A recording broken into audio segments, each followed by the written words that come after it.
Night Safari Creatures of the Night show is about to begin. The stadium or the amphitheater is almost filling up now. More and more people coming in. I think the show will start in about 5 minutes time.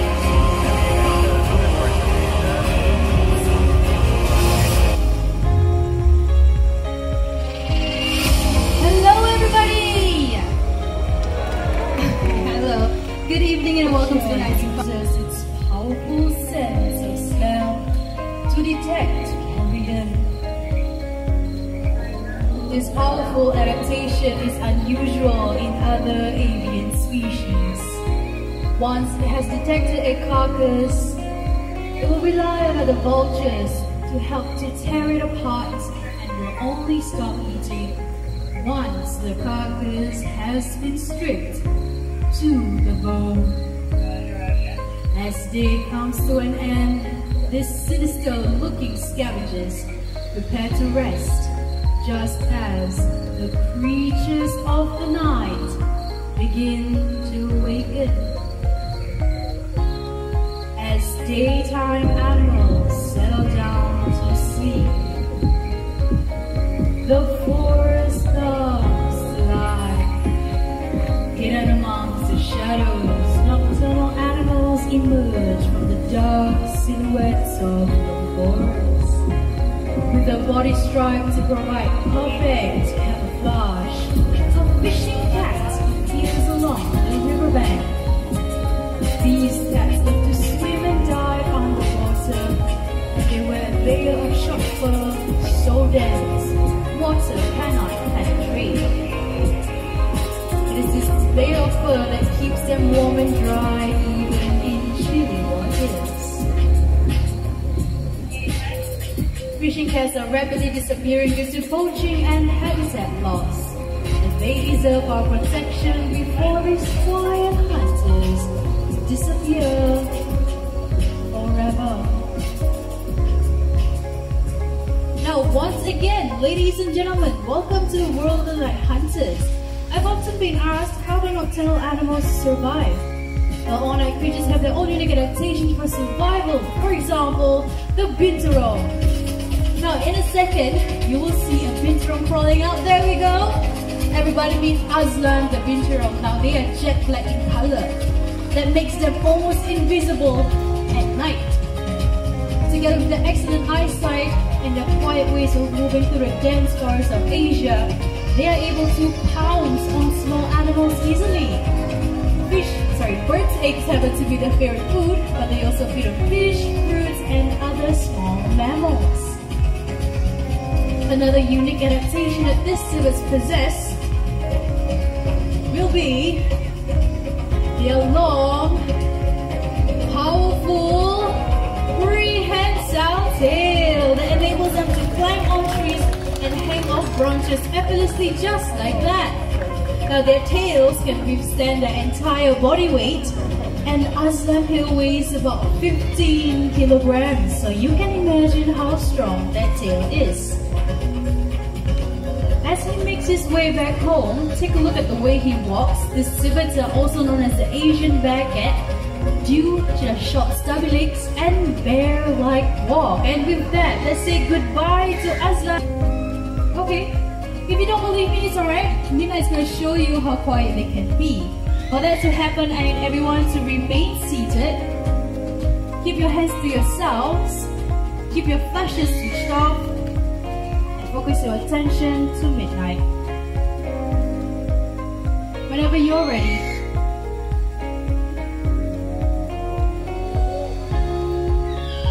I think she deserves a round of applause.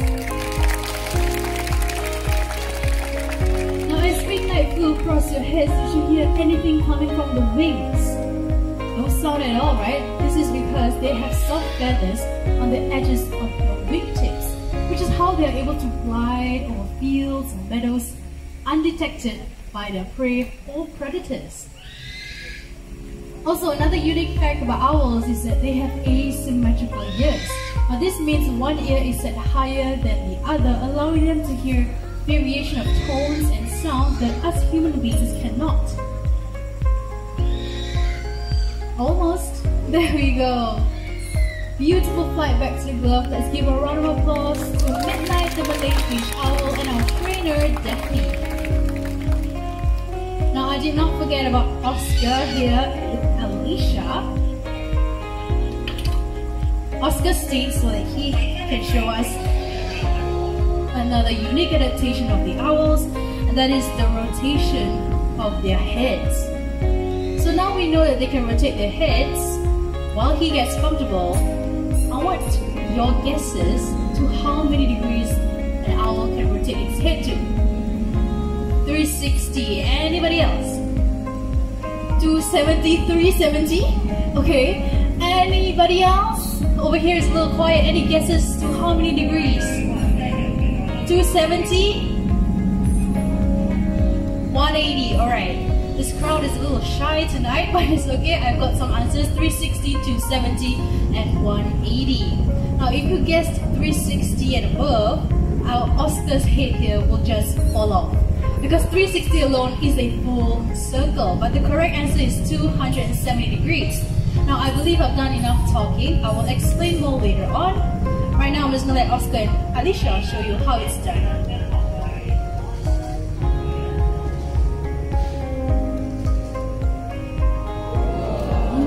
Not all the way to the other side. 270 degrees. Now, do you guys want to see it one more time? Alright, so prepare your cameras and focus your attention on Oscar's head.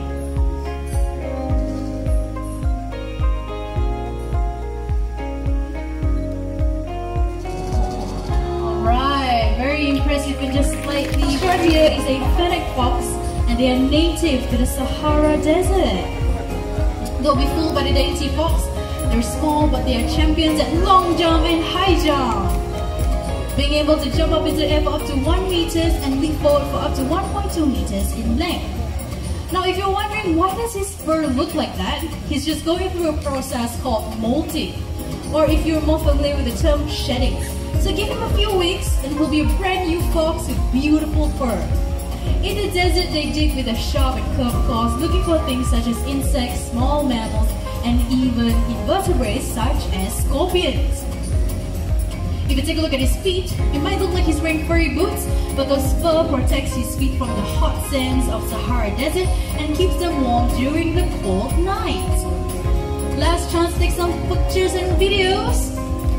This animal possesses a keen sense of smell, able to detect carcasses from many miles away.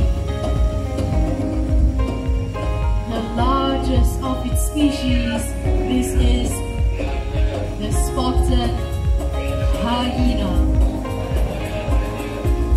They have powerful jaws able to crush bones, even those of elephants. Together with their excellent digestive system, they are able to digest their entire prey. This includes the skin, teeth, bones, horns, and even the hooves.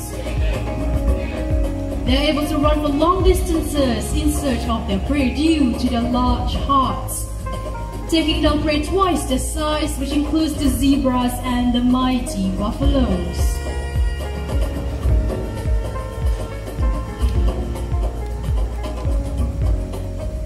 Many of you here might think that they are closely related to the canine family due to their dog-like features, but they are actually more closely related to the cats. Speaking of cats, joining us next from the grasslands of Africa will be your very own slender-billed serval. They mainly feed on rodents, reptiles, and birds, and they resemble a miniature cheetah except with a relatively shorter tail.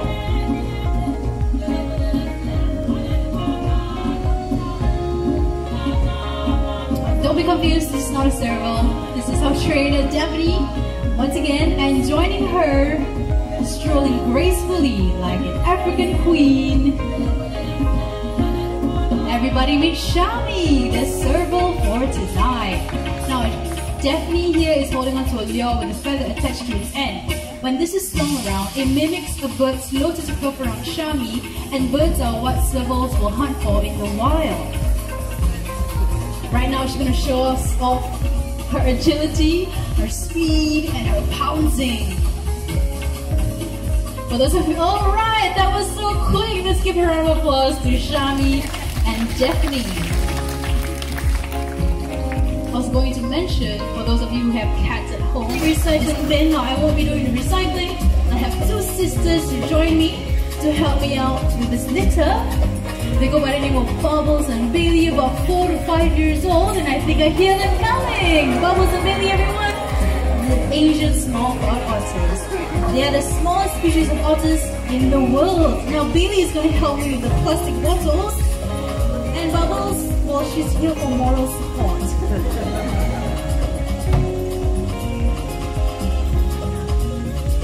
Over there, one more bottle. Yes, come on, get away. Alright. Okay, how about we start on the paper cutting? Bailey, what are you searching for? It's over here. Girls, Kaylee, that they call home. What we do makes a difference, and we must decide what kind of difference we want to make. Because after all, the biggest threat to our planet is to believe that someone else might save it for us. Now with that, we hope you've enjoyed the show as much as we are presenting it to you. My name is Ashikin, your presenter for tonight. This is Pauline with Rainbow, the Great Horned Owl. Alicia with Midnight, the Malay Fish Owl. And up there we've got Razali for our sound and lights tonight. Thank you for coming to the Night Safari. We hope to see you again. Have a great night ahead. Stay safe and